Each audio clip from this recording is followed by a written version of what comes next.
Brandon. Welcome to my channel, Books in the Shire. It is officially January, so I have decided to do kind of a wrap-up video for the whole year, but not really a wrap-up. I've seen these types of videos on BookTube before. I don't know if there's like an originator of it, but basically I'm going to do book superlatives, so I'm going to be assigning a book to a superlative. I thought this would be a fun way to kind of recap some of the books I read this year and kind of discuss my thoughts on them, especially ones that I might have not talked about on my channel. The first superlative is best all around, or my favorite read of the year. And so I couldn't just choose one, so I have two and I'll talk about both of them. But the first is Red Queen by Victoria Aveyard, and then the second is Heartless by Marissa Meyer. I absolutely loved Red Queen. I think I gave it 4.5 stars, maybe 4, I don't remember, but I think it's 4.5. I loved Red Queen, and I know that it's very a lot of people don't like it, which is understandable, but I think it was nostalgia that made me like it, because this book feels very like 2012 dystopian era, and I was living for it. This book's kind of like a dystopian and a fantasy. It could be classified as either or. Basically, the reason I wanted to mention this one was because I adored Maven, and okay, this is a spoiler, but Maven is the villain, and I don't adore Maven because he's the villain. I think he had so much more potential that wasn't utilized. So, for instance, like, he was so wholesome and so good, and you could tell that, like, he was kind of conflicted in things, but I felt like the author just kind of took the easy route and made him a bad guy, which I didn't love. Basically, my reasoning for it is because Maven's mom can manipulate people. Like, she can tell them what to do, like she's a telepath, yeah, she's a telepath, and so basically she can control people. And so in my head, she's been controlling Maven this entire time because she sees that he can infiltrate, basically. But then you find out more later in the second book, which I won't go into, but basically Maven's not being controlled. And honestly, that made me really disappointed because I saw so much potential for Maven in that storyline. So that's like the biggest reason I am putting it on my fave, is because of Maven. And this is going to sound weird, but it's the storyline I've come up for Maven, which is why I love this so much. Because the way this book ends, it kind of fits my narrative. I know that sounds so weird, but like, I think Maven's a good guy. I think Maven is, you know, he was just being used, and the way this book ends, you can still roll with that. So that's kind of why I'm leaving it on here, even though I know I've read the second book, I know where it goes. In my head, Maven is fantastic and wonderful, and I love him. So that's why this book is one of my faves of the year. And now on to my actual fave, which is Heartless. This is a Queen of Hearts retelling, so Alice in Wonderland retelling, and I was shook how much I love this. It was so good. I never expected to like an Alice in Wonderland retelling, because I enjoy Alice in Wonderland, but I'm not like obsessed with it or anything. I think a lot of the adaptations and the original source material aren't that great. But this made me love it and want to be in Wonderland. Like, it was such a weird feeling for me because I've never had that desire to be in Wonderland. But this, wow. I feel like Marissa Meyer really understood the like whimsy and quirkiness of Wonderland and fleshed it out more than it was originally, and it has been in other adaptations. I feel like it was just really well-rounded. She understood the characters she was writing. She understood the world, the atmosphere. Everything about it was just so phenomenal. I was shocked by like how much I was devouring it. I especially love our main character, Catherine, I think. Yeah, Catherine. This is not really a spoiler because you know she becomes the Queen of Hearts. But basically, I really loved Catherine because I like that she's different than how you see her in like Alice in Wonderland, but she's still the same. In particular, you see how bratty she is and how kind of self-absorbed she is, but she plays it off as she's not. She's like, I don't get why everyone thinks they're better than me. Like, we're the same. And she does these good deeds where they are good things. Like, she'll like gift people things, but a lot of it is kind of out of selfish intent. Like, what can I get out of this person by doing this?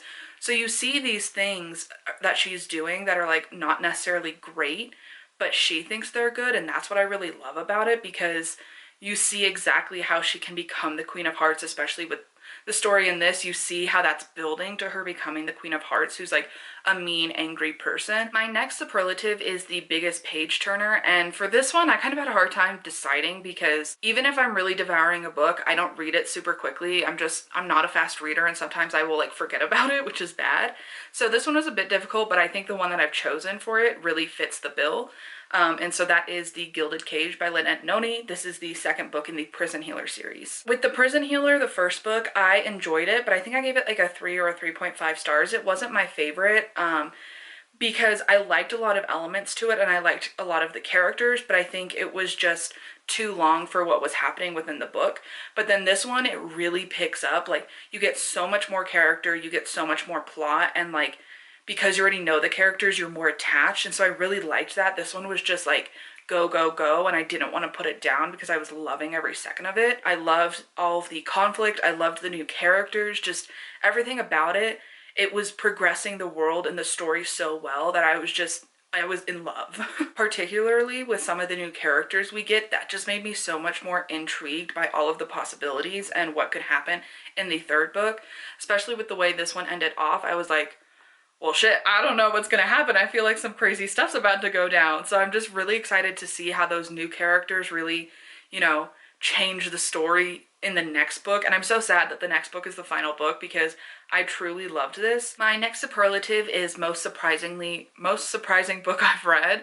And this is Heartless by Marissa Meyer. So I won't talk too much about it since I already did, but I was genuinely shocked by how much I loved a Wonderland retelling because I'm not a huge fan of Wonderland or Alice in Wonderland. Most surprising, I loved it. Oh my god, it's snowing, sorry. This was my most surprising that I loved it so much, but like honestly, if you haven't read it, I totally recommend it. Even if you don't like Alice in Wonderland, I think you would still like it because I think Marissa Meyer does such a good job of understanding the world and making it like 1,000 times better. My next superlative is Best New Discovery, and I'm kind of cheating for this one, but not really. But I chose Cinder by Marissa Meyer, or The Lunar Chronicles. So I read Cinder in 2021, but all of the other Lunar Chronicles books I read in 2022, so I'm gonna kind of lump them all together. But this is a fairy tale retellings series. If you have not read it, I'd be shocked if you haven't because it's such a popular series. But I mean, I didn't read it till just now, so you're not alone. I flew through Cinder when I read it in 2021. It was just so good. I liked that even though it's a Cinderella retelling, it's not just like in your face Cinderella-isms, if that makes sense. Like, it's still a unique story. All the characters are unique, even though they follow some tropes, they're still distinguished from the original characters from Cinderella. So I really enjoyed that, and I loved like all of the elements coming together in this sci-fi world. It just, you wouldn't think that a fairy tale and sci-fi would go together, but they do, and I loved it. I really like the characters in this series, particularly Winter. I just love how odd she is, and I love how, you know, she's not always fully present, but she's also very caring and loving. Like, all of the characters were great. I think Winter and Cinder are my two faves because they just, I think they had the most like most different personalities from the group, I guess. I think they were really well written, and the characters are kind of what made me love this story so much. I did love the plots, but the characters really drew me in a lot of the time, especially like our main villain. She's so well done, I think, and she's so evil. I just love it. So this was like my best new discovery. I'm so glad I read the whole series and finally have read it and understand the hype. My next superlative is cutest couple. Honestly, I don't really like have OTPs or like ships in books. I don't know why. I just don't. Like, I like characters and I might like them together, but I'm never like, oh my god, they're the cutest couple ever. I want them to be endgame, and I don't know. I just don't do that with books. I do it with a lot of other things, but not books. I don't know why. So this one was a little challenging to figure out, but I chose one, and I mean, it's cliche, but I don't care. But I chose Nick and Charlie from Heartstopper by Alice Oseman. They're so wholesome. They're so cute. I love them so much. And I think that because these are graphic novels and I can like see the pictures, I guess. I'm a picture girly. Because I can see the pictures, I kind of like connect with the characters more. Well, not connect, but like I can see their relationship and like the looks that they give each other, which I find so cute. So I think that's kind of what makes me love them so much. I mean, also, it's just well written. It's just super good. So that helped. I just feel like they understand each other and they, you know, like each other for who they are. They're not like oh, you have to change for me. Like, that's grody. No, you have to like someone for who they are. You can't change people. Okay, so cute, so wholesome. I love them, and I hope them. I wish them the best in everything they do. The next superlative is class clown, and honestly, I clowned myself into finishing this book. That book is Shatter Me by Tahara Mafi. This book was trash, garbage. I hated it. I hated every second of it. I don't know why I finished it. It was very difficult. I think like when I was reading it, I was like, you know, I'll get to the end and I think I'll probably want to keep going with the series. Nope, Ruiners. It was terrible. I hated it. I'm pretty sure I've talked about this book before, so I won't go too into depth on it, but I really hated Juliet's inner monologue. It was just so annoying and so counterproductive, I guess, because it's all written from her perspective, but you're not getting any part of the world, anything about other characters, because she's just talking about how awful her life is. Which, I mean, understandably so, there's some bad stuff happening, but like, I want to understand this world better. I want to understand where she is a bit better. I felt like it wasn't fully, I feel like it wasn't described well. I genuinely don't understand the hyper on this series. Sorry if this is your favorite book. I just did not like it. The next superlative is most likely to make you cry, and for this one I chose Legend by Marie Lu. This book talks a lot about grief because our main characters have lost loved ones close to them. It made me cry because, to get a bit personal, I was going through my grieving process when I read this book too, because I had lost someone really close to me just a few months prior. So it's like, for me, I was going through my grieving process and I felt like I could connect with these characters because I could see them going through what I was going through. And it just, I felt so seen in that moment, and I felt like it was okay to break down. So honestly, that's why, like, I mean, I think this one would make you cry whether you're in a grieving process or not, but like, it just hits so close to home for me because I was currently in that stage in my life. I just saw myself in these characters and I understood what they were going through, and I felt like nobody in my life, even like my sister who went through the same thing I did, like I felt like she didn't even fully understand me, but I felt like these characters did because a lot of their internal monologue was like similar to my own. So I just really connected with them. I felt seen, and it was just, it was deep. My next superlative is pretty boring, but I'm gonna do it anyways, and that's prettiest cover. So for this one I chose This Vicious Grace by Emily Teed or Theed. I don't know how to pronounce it, but I just, wow, stunning. This book is so stunning. Honestly, the cover made me want to read it this year, and that's why I did read it this year, because I just kept seeing it on my shelf because I had it front facing, and I was like, I just need to know what happens to that book because that cover is so pretty. And so I read it. I didn't love it. I think I gave it 3 stars.